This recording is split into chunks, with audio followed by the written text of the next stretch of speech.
शांति। आज बाबा हम बच्चों को समझाते कि बच्चे जिसको आप कहते हो 7 रोज़ का कोर्स करो, आओ समझो, तो जो ये कहते हैं कि बाद में यह कोर्स उठाऊंगा तो वो फिर कभी नहीं आते। बाबा कहते हैं भारत के प्रथम राष्ट्रपति राजेंद्र प्रसाद के पास बहनें गई थी बच्चियाँ, और उन्होंने कहा था कि बेहद के बाप को जानो, हीरे तुल्य बन जाएंगे, 7 रोज़ का कोर्स करो। तो कहता था कि रिटायर होने के बाद यह कोर्स उठाऊंगा। फिर रिटायर होने के बाद बोला बीमार हूँ। तो बाबा कहते हैं बड़े बड़े आदमियों को फुर्सत ही नहीं होती है कि वो इस कोर्स को ले सके, परंतु जब 7 रोज़ का कोई कोर्स करे तब समझेंगे कि वह लायक है या नहीं है, क्योंकि नारायणी नशा 7 रोज़ के बाद ही चढ़ सके जब ज्ञान को समझते हैं। बाबा कहते ऐसे थोड़ी रंग चढ़ जाएगा, 7 रोज़ के बाद पता चलता है कि ये लायक होगा तो पढ़ने के पुरुषार्थ में लग जाएगा, लायक नहीं है तो बाबा कहते पक्का रंग नहीं चढ़ सकता। और जब तक पक्का रंग नहीं चला तो बाहर जाने से वो रंग उड़ जाता है। इसलिए बाबा कहते हैं बाबा का बच्चा बना तो उसको 7 रोज़ का अच्छा कोर्स करा करके पक्का रंग चढ़ाना है, ताकि कोई भी उसके रंग को उतार ना सके। फिर बाबा कहते कई बच्चे कहते विनाश कब होगा, तो बाबा कहते सारी यज्ञ सामग्री, सारी दुनिया विनाश में, इस यज्ञ में स्वाहा होनी। ओम शांति। मैं शिव शक्ति समर्थ आत्मा हूँ, मस्तक के बीच चमक रही हूँ। मुझ आत्मा से दिव्य प्रकाश निकल निकल कर फैल रहा है। 28/11/2023 के महावाक्य हैं। मीठे बच्चे, ज्ञान का है मक्खन और भक्ति है छाछ। बाप तुम्हें ज्ञान रूपी मक्खन देकर विश्व का मालिक बना देते, इसलिए श्री कृष्ण के मुख में मक्खन दिखाते हैं। प्रश्न है निश्चय बुद्धि की परख क्या है, निश्चय के आधार पर क्या प्राप्ति होती है। उत्तर है पहली पॉइंट, निश्चय बुद्धि बच्चे क्षमा पर फिदा होने वाले परवाने होंगे, फेरी लगाने वाले नहीं। जो क्षमा पर फिदा हो जाते वही राजाई में आते हैं, फेरी लगाने वाले प्रजा में चले जाते। दूसरी पॉइंट है धरत परिये धर्म न छोड़िए, यह प्रतिज्ञा निश्चय बुद्धि बच्चों की है। वे सच्चे प्रीत बुद्धि बन देह सहित देह के सब धर्मों को भूल बाप की याद में रहते हैं। गीत है छोड़ भी दे आकाश सिंहासन, अब धरती पर आ जा रे। ओम शांति। भगवानोवाच, भगवान कहा जाता निराकार परमपिता को। भगवानोवाच किसने कहा, यह निराकार परमपिता परमात्मा ने। निराकार बाप निराकार आत्माओं को समझाते हैं। निराकार आत्मा इस शरीर रूपी कर्मेंद्रियों से सुनती है। आत्मा को न मेल न फीमेल कहा जाता, उनको आत्मा ही कहा जाता। आत्मा स्वयं इन ऑर्गेन्स द्वारा कहती है मैं एक शरीर छोड़ दूसरा लेती हूँ। जो भी मनुष्य मात्र है वह सब ब्रदर्स है। जब निराकार परमपिता परमात्मा की संतान है तो आपस में सब भाई भाई हैं।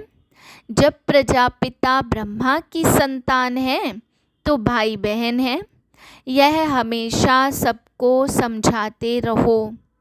भगवान रक्षक है, भक्तों को भक्ति का फल देने वाला है। बाप समझाते हैं सर्व का सद्गति दाता एक मैं हूँ, सर्व का शिक्षक बन श्रीमत देता हूँ, और फिर सर्व का सतगुरु भी हूँ। उनको कोई बाप टीचर गुरु नहीं, वही बाप प्राचीन भारत का राजयोग सिखलाने वाला है, श्री कृष्ण नहीं। श्री कृष्ण को बाप नहीं कह सकते, उनको दैवी गुणधारी स्वर्ग का प्रिंस कहा जाता। पतित पावन सदगति दाता एक को कहा जाता। अभी सब दुखी पापात्मा भ्रष्टाचारी हैं। भारत ही सतयुग में दैवी शिष्टाचारी था, फिर वह भ्रष्टाचारी आसुरी राज्य होता है। सब कहते पतित पावन आओ, आकर राम राज्य स्थापन करो। तो अब रावण राज्य है, रावण को जलाते भी हैं, लेकिन रावण को कोई भी विद्वान आचार्य पंडित नहीं जानते। सतयुग से त्रेता तक राम राज्य और द्वापर से कलयुग तक रावण राज्य। ब्रह्मा का दिन सो ब्रह्मा कुमार कुमारियों का दिन, ब्रह्मा की रात सो बीके की रात। अभी रात पूरी हो दिन आना है, तो गाया हुआ है विनाश काले विपरीत बुद्धि। 3 सेनाएं भी हैं। परमपिता को कहा जाता beloved most God father, ocean of knowledge, तो जरूर नॉलेज देते होंगे ना। सृष्टि का चैतन्य बीज रूप है, सुप्रीम सोल है, अर्थात ऊंचते ऊंच भगवान है। ऐसे नहीं कि सर्वव्यापी है। सर्वव्यापी कहना यह तो बाप को डिफेम करना है। बाप कहते ग्लानि करते करते धर्म ग्लानि हो गई है। भारत कंगाल भ्रष्टाचारी बन गया है। ऐसे समय पर ही मुझे आना पड़ता। भारत ही मेरा बर्थ प्लेस है। सोमनाथ का मंदिर, शिव का मंदिर भी यहाँ है। मैं अपने बर्थ प्लेस को ही स्वर्ग बनाता हूँ, फिर रावण नरक बनाता, अर्थात रावण की मत पर चल नरकवासी आसुरी संप्रदाय बन पड़ते हैं। फिर उन्हों को बदलकर मैं दैवी संप्रदाय श्रेष्ठाचारी बनाता हूँ। यह विषय सागर है और वह है क्षीर सागर। वहाँ घी की नदियाँ बहती हैं। सतयुग त्रेता में भारत सदा सुखी साल्वेंट था। हीरे जवाहरों के महल थे। अभी तो भारत 100% इंसॉल्वेंट है। मैं ही आकर 100% सॉल्वेंट श्रेष्ठाचारी बनाता हूँ। अब तो ऐसे भ्रष्टाचारी बन गए हैं जो अपने धर्म को भूल गए हैं। बाप बैठ समझाते कि भक्ति मार्ग है छाछ और ज्ञान मार्ग है मक्खन। श्री कृष्ण के मुख में मक्खन दिखलाते, यानी विश्व का राज्य था। लक्ष्मी नारायण विश्व के मालिक थे। बाप ही आकर बेहद का वर्षा देते, विश्व का मालिक बनाते। कहते हैं मैं विश्व का मालिक नहीं बनता हूँ। अगर बनूं तो माया से हार खानी पड़े। माया से हार तुम खाते हो, फिर जीत भी तुमको पानी है। यह 5 विकारों में फंसे हुए हैं। अभी मैं तुमको मंदिर में रहने लायक बनाता हूँ। सतयुग बड़ा मंदिर है, उसको शिवालय कहा जाता, शिव का स्थापन किया हुआ। कलयुग को वैश्यालय कहा जाता, सब विकारी हैं। अब बाप कहते देह के धर्म छोड़, अपने को आत्मा समझ, मुझ बाप को याद करो। तुम बच्चों की अब बाप से प्रीत है, तुम और कोई को याद नहीं करते हो। तुम हो विनाश काले प्रीत बुद्धि। तुम जानते हो कि श्री श्री 108 परमपिता परमात्मा को ही कहा जाता। 108 की माला फेरते हैं ना, तो ऊपर में है शिव बाबा और फिर है माता पिता ब्रह्मा सरस्वती और फिर उनके बच्चे जो भारत को पावन बनाते। तो रुद्राक्ष की माला गाई हुई है, उनको रुद्र यज्ञ भी कहा जाता। कितना बड़ा राजस्व अश्वमेध अविनाशी ज्ञान यज्ञ है, कितने वर्षों से चला आता। जो भी अनेक धर्म आदि हैं, सब इस यज्ञ में खत्म हो जाने हैं। यज्ञ तब पूरा होगा जब अविनाशी बाबा का अविनाशी यज्ञ, सब सामग्री इसमें स्वाहा हो जानी है। पूछते हैं विनाश कब होगा। अरे जो स्थापना करते हैं उनको ही फिर पालना करनी होती। यह है शिव बाबा का रथ।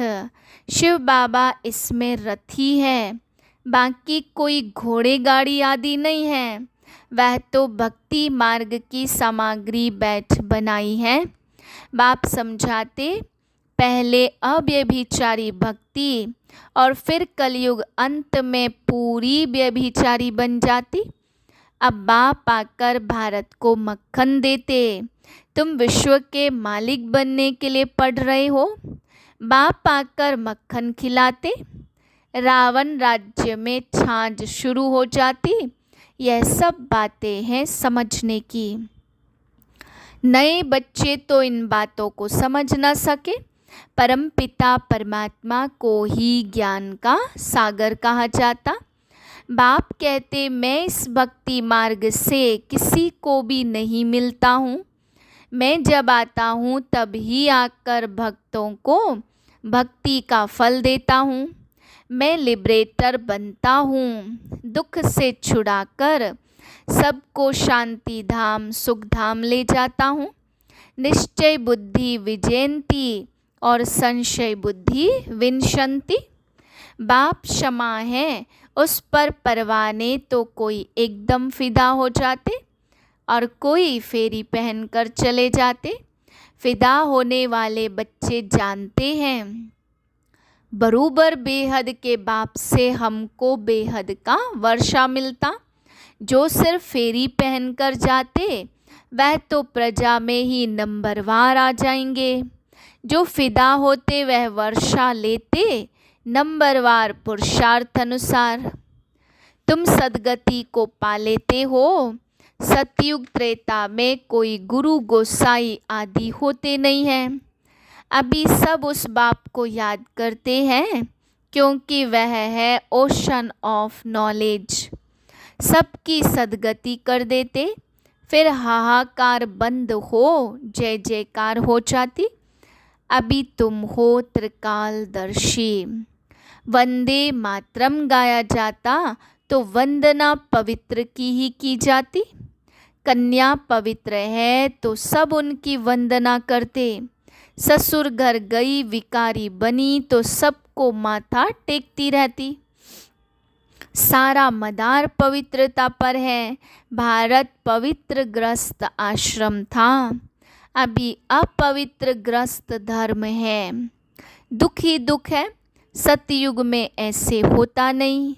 अब बाप बच्चों के लिए हथेली पर बहिष्त ले आते।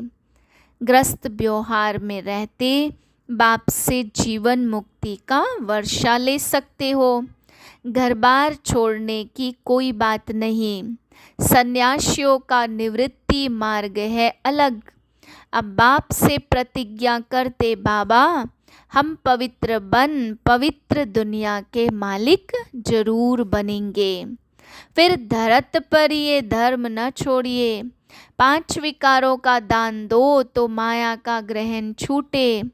तब 16 कला संपूर्ण बनेंगे। सतयुग में है 16 कला संपूर्ण। अब श्रीमत पर चलकर फिर से ऐसा बनना है। भगवान है ही गरीब निवास।